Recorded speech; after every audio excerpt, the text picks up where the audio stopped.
I'm not really a huge fan of this facial hair. Oh, well, there we go. When people evaluate cards, they normally look at the stats and the abilities of the cards because that's what affects gameplay. And then sometimes you have people that evaluate cards based on aesthetics like artwork. However, sometimes the least valued part of the card can sometimes be the coolest. And I don't think that there's an aspect of a card that's valued less than the name. Like, you never see people go around and be like, bro, you have to check out this card, man. Its name is ridiculous. Mind Crush, just like the show. What? So today I'm going to honor an aspect of cards that people often take for granted, which is the name, by counting down the top 10 coolest names in the game. What I'm judging here is basically like the cool factor, like how badass the card's name is. Like names that are funny or adorable or etc. don't really cut it here. Also remember that the first thing being taken into account is the name. So like how playable the card is or like the artwork of the card generally takes a backseat to everything else. So with every top 10, there is a number 11 that almost made the cut. My number 11 is Delinquent Duo. Whenever I hear this card's name, I automatically think of like buddy-buddy comedies or just like two friends just wrecking the town. And it's kind of how like the card works too, which is actually really fun. I always find it kind of interesting how a card's name can kind of like paint the image for how the card actually works. So that definitely adds some cool points to it, but as the name itself, it's just not quite as cool as some other names on the list. But regardless, an awesome name nonetheless. The first time I read Divine Wind of Mist Valley, the only thing that I could think of was Nausicaa in the Valley of the Wind, a Miyazaki film. And if you haven't seen this movie, it's pretty badass. It's a post-apocalyptic story and it follows some very interesting characters around and tries to save the world essentially. So if you haven't seen this film, go check it out and you'll never see this FTK enabler the same way again. The only kind of downside of this card is that the artwork is a little bit subpar, but not nearly as subpar as the next card on the list. Bountiful Artemis has to have the most disappointing art of any card on the list. With a name like Bountiful Artemis, I expect vivid greens, faint blues, deep oranges, rich browns, and foggy grays, reminiscent of a harvest season. But no, we get this. An ugly, white, machine-looking thing. What does that have to do with bounty and harvest? It just seems so out of place. Its name is so cool that it just cannot not be on this list. So I guess I'll let the artwork slide. Barely.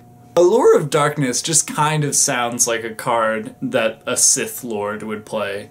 Join the dark side, Yugi. When this card came out, a lot of people got won over by the dark side. So I guess this is actually a very accurate name for this card. Being evil never felt so good. Number 7 is Last Turn. Activating Last Turn must have like one of the greatest feelings in the game. You're literally being a cocky asshole when you're activating this card. So I guess it's no surprise that it was used by one of the cockiest players in the show, Kaiba. Number 6 is AURORA Paragon, which is a card most people really haven't heard of, because it's a common from a long time ago and it doesn't really impact very much. But it's really just a fun name to say because of the trailing rhyme, AURORA Paragon. It just flows really well, and I like that a lot about card names. And it's one of the only cards in the game that has that kind of flow to it. So I find this name very interesting. Personally, I don't remember a lot of common names, but this one stuck with me, so I have to put it on the list. Also, its art is top-notch, unlike another fairy on the list. Number 5 is My Body as a Shield. Now, in history and literature, there are definitely a lot of tales of self-sacrifice. However, I can only think of one thing when I think of this card's name, and I don't like it at all.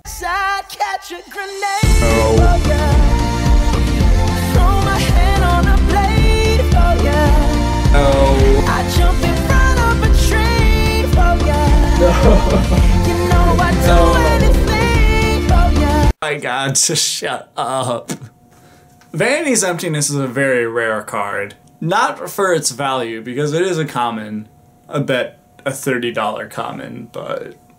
The rare thing that I like a lot about Vanity's Emptiness is that it kind of has a moral to it. Basically that being obsessed with yourself and being very vain leads to you being unfulfilled and hollow inside, which is shown a lot in the artwork. I also find the 7 Deadly Sins a very interesting topic in its own right, so that the fact that the name invokes that in me is also really cool. All these things combined makes Vanity's Emptiness a very interesting card. I think I'm not alone when I'm thinking that fire is a very dramatic element, and the more fire you have, the more interesting it becomes. A friendly bonfire is not that exciting. However, when it's a giant behemoth that's burning down a valley, I think that gets to a point where it's pretty cool. Also, just saying Bonfire Colossus is a really interesting thing. It kind of feels a lot like a magic card in that aspect, and I find that really interesting, so that's why I put it number 3 on the list. It's too bad that this card is terrible, because I would definitely play the Bonfire Colossus deck. Just to say Bonfire Colossus. Remember how I said that fire was definitely a very dramatic element? Well, let's take that to the next level when we see Inferno Tempest. Tempests are storms, and Inferno is like a very big fire. So basically it's like raining fire, which if you've ever really imagined that, is kind of a scary thing. And if that isn't intense, I don't think I know what intense is. An event so rare, but also so potentially cataclysmic, is kind of reflected in this card's effect. Like, if this goes off, you're pretty much dead. Exactly like it would be if it was raining fire. Major style points there, Inferno Tempest. Way to go. So if a storm of fire is not the most badass thing on the list, what could it be? The answer will disappoint you. Number 1 on the list, the coolest card name in my opinion, is Ogre of the Scarlet Sorrow.